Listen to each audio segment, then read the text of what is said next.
Coverage continues for the 2016 general election with a return to Garff. Daphne Caine is 47, married with a family and independent. Originally trained as a reporter, she's worked as a civil servant for 20 years, PR in tourism, then in home affairs, community culture and leisure, and latterly in the Department of Infrastructure. I say PR, but you were different roles in those departments, where she is still employed, in effect, as a civil servant. Good morning to you. Thanks for joining us.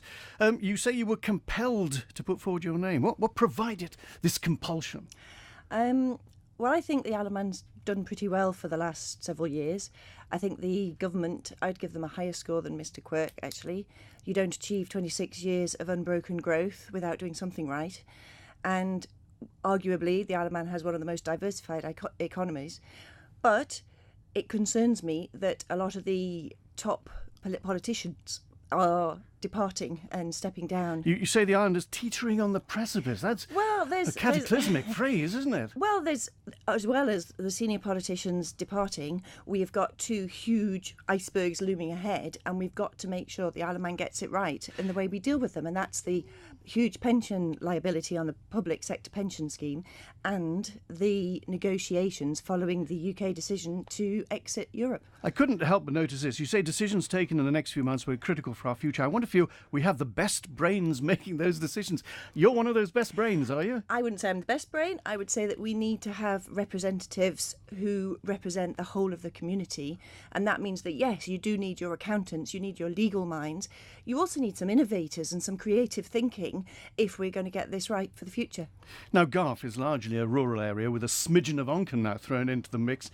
What are the big issues locally, in your view? Well, you say a smidge of Onken. Actually, when I've been It's a bit of a slice, isn't it? It's quite a chunk, but it's also, in Onken, there's probably a little bewilderment that they suddenly find themselves in Garff.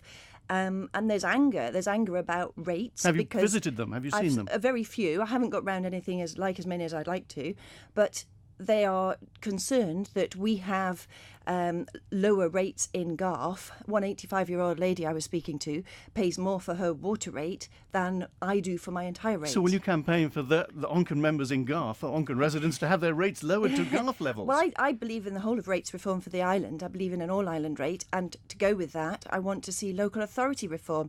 It's not happened for far too long, and it's costing the Isle of Man a lot of money, and there are savings to be made if we reform local authorities.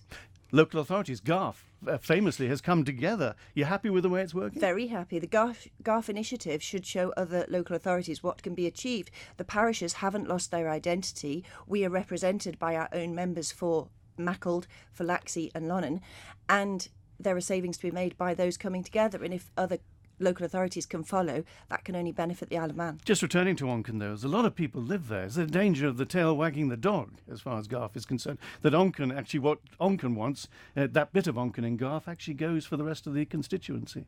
I don't agree. I think we are looking for a national politician, and a national politician should represent everything for the best interests of the Isle of Man as a whole. Sewerage provision. It's a difficult place to put sewerage in because of the rock structure. But do you think it's been given enough emphasis? No, I'd like to know why, with Iris scheme that started famously, I think it was about £105 million 20 years ago, it didn't achieve all it said it was going to do. We don't have clean beaches. Children do get sick if they play too close to the harbour at Laxey. I didn't know that when my children played there. I want to know why we can't have regional sewage treatment that prevents children getting sick and that gives us blue flag beaches, especially as tourism is so important and could be increasingly important to the economy.